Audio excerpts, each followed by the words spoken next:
டேஸ்டோ சீரியல்ல அடுத்து வர எபிசோட்ல என்ன மாதிரியான ட்விஸ்ட் எல்லாம் இருக்க போகுதுங்கிறத இந்த வீடியோல பார்க்கலாம்.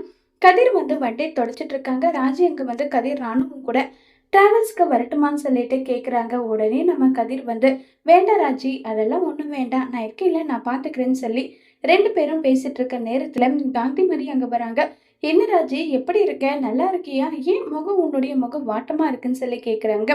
அப்படியெல்லாம் ஒன்றும் இல்லையா பார்த்தா, நான் நல்லா தானே இருக்கேன்னு சொல்லிட்டு ராஜி சொல்ல, ஏசி இல்லாமல் இப்படி தான் தூங்குறியோன்னு சொல்லிட்டு கிண்டல் பண்ணுறாங்க. உடனே பின்னாடி திரும்பி கதிர் அம்மாச்சி என்னை மன்னிச்சிடுங்க, நடந்தது என்னன்னு சொல்லிட்டு இருக்க.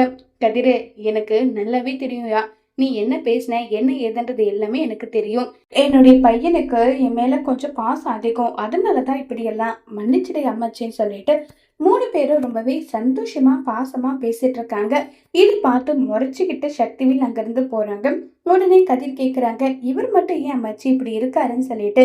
அவன் எப்பவுமே அப்படிதான், நீ எதுவும் தப்பெல்லாம் எடுத்துக்காதுன்னு சொல்லிட்டு பேசிக்கிட்டு ரொம்பவே சந்தோஷமா இருக்காங்க. அடுத்ததா பாத்தீங்கன்னா நம்ம சரவணனை காட்டுறாங்க. சரவணன் ரொம்பவே கோபமா இருக்காங்க. ஏன்னா மயிலு சொன்ன விஷயத்த நினைச்சு சரவணன் ரொம்பவே வருத்தத்துல இருக்காங்க. மயிலு சரவணனை பாக்குறாங்க. பார்த்துட்டு பார்க்காத மாதிரி அப்படியே கிளம்பி போறாங்க. பின்னாடியே சரவணன் போயிட்டு, ஏய் மயிலு மயிலு, ஒரு நிமிஷம் நில்லு மயிலுன்னு சொல்லிட்டு இருக்காங்க.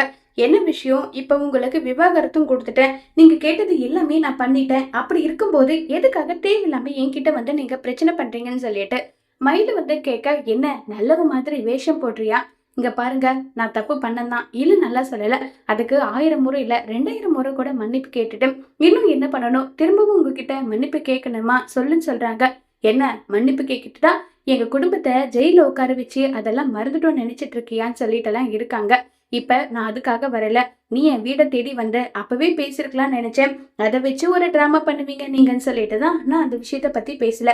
குழந்தைக்காக என்னுடைய அம்மா பணம் கொடுக்க வந்தாங்க, அந்த பணத்தை நீ எதுக்காக வாங்கலன்னு சொல்லி கேக்குறாங்க. என்ன வேலைக்கு போற திமுறான்னு சொல்லி கேட்டுட்டு இருக்காங்க.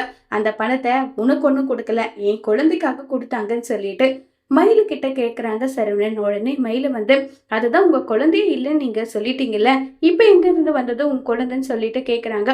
உடனே சரவணன் திருன்னு முழிச்சிட்டு, ஆஹா கேட்டேன், அது ஏதோ ஒரு அவசரத்துல கேட்டேன், அதுக்காக என் குழந்தைய உன்கிட்டயே விட்டுருவேன் நினைச்சிட்டு இருக்கியா, நீ ஒரு பொய்க்காரி பித்தலாட்டம், குடும்பத்தை கெடுக்கணும்னு நினைக்கிற குடும்பம் உங்க குடும்பத்துக்கிட்ட என்னுடைய குழந்தைய விட்டுருவேன் நீ நினைச்சிட்டு இருக்கியா, அது நடக்கவே நடக்காது. குழந்தை பிறந்த அடுத்த நிமிஷம் நான் என்ன பண்ணியாவது குழந்தைய என் கூட கூட்டிட்டு போயிட்டு நல்ல முறையில அந்த குழந்தைய நல்லபடியா வளர்ப்பேனே தவிர உன்கிட்ட எல்லாம் குழந்தைய கொடுக்கவே மாட்டேன். உன்ன மாதிரி பொய் சொல்ற குழந்தைய என் குழந்தை வளரக்கூடாது, என்ன ஆனாலும் சரி கண்டிப்பா என் குழந்தைய உன்கிட்ட விடவே மாட்டேன்னு சொல்லிட்டு ரொம்பவே கோபமா பேசிட்டு சரவணன் அங்கிருந்து கிளம்பி போறாங்க. இதை நினைச்சு மயிலு ரொம்பவே வருத்தத்துல இருக்காங்க. இப்ப மயிலு என்ன செய்ய போறாங்க, சரவணன் கிட்டே குழந்தை வளரட்டும்னு சொல்லிட்டு குழந்தை பிறந்ததுமே சரவணன் கிட்ட குழந்தைய விடுவாங்களா இல்லையங்கிறத வரப்போற எபிசோட்ல வெயிட் பண்ணி பார்க்கலாம். தேங்க்யூ.